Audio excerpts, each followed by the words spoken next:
Hi, this is Tamara from mooglyblog.com, and in this video I'm going to show you how to keep your magic circles together and closed just the way you meant them to be, and what to do if your magic circle is starting to open up when you don't want it to.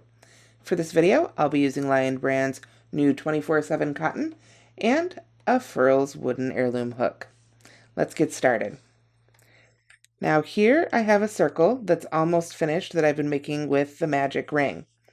Now you can see I've still got my end here. I'm working around both of those to create my circle. So let's get 2 more stitches made to finish the double crochets. Now if you're not familiar with how to actually make the magic circle, there's a link that I'll put here on the video as well as on mooglyblog.com where you can go check out the magic circle tutorial.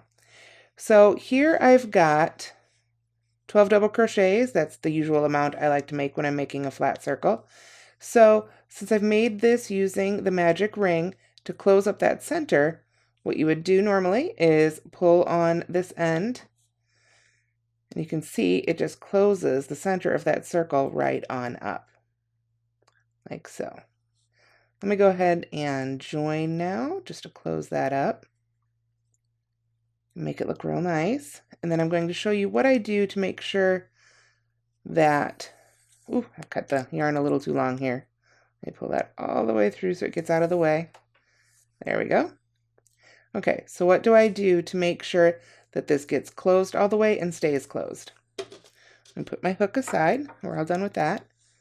I'm going to take that tail again, and I'm going to go ahead and pull it until it's just real tight. So I'm going to have to hold on to it tightly so that I can pull tightly. There we go.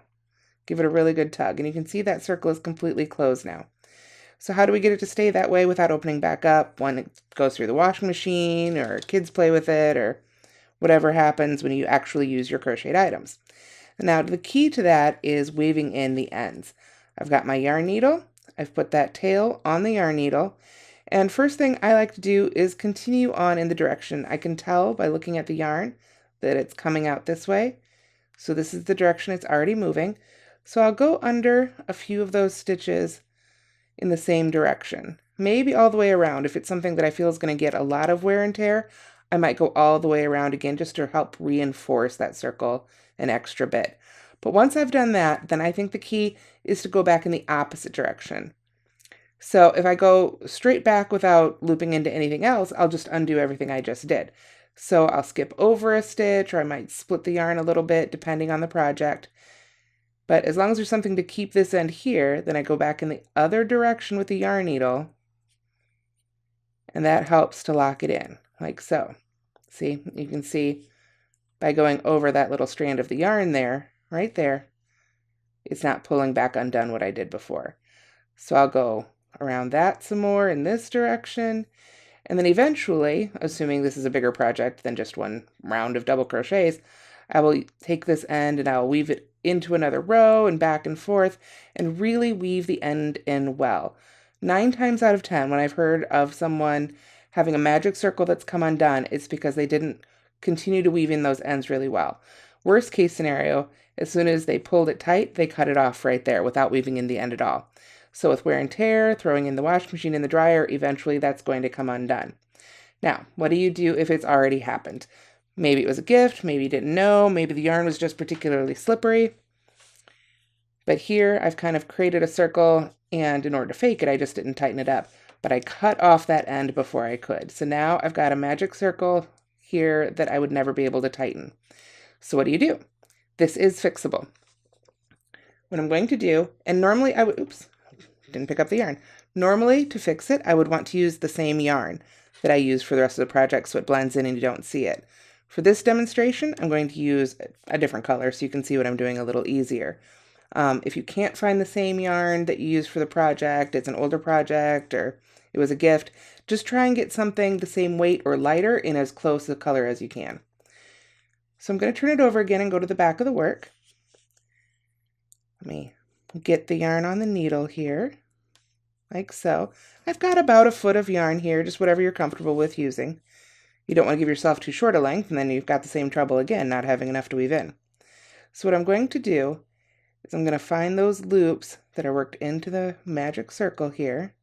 And again, I've used double crochets here, but it could be any stitch that you worked into the magic circle, that you worked into the ring. So I just start going under those loops, gently working my way around. I don't want to accidentally undo the yarn that is there, if I can help it. Just very carefully go all the way around till I know I've worked through all those stitches. Looks like there might be one more right here. I started on the other side of.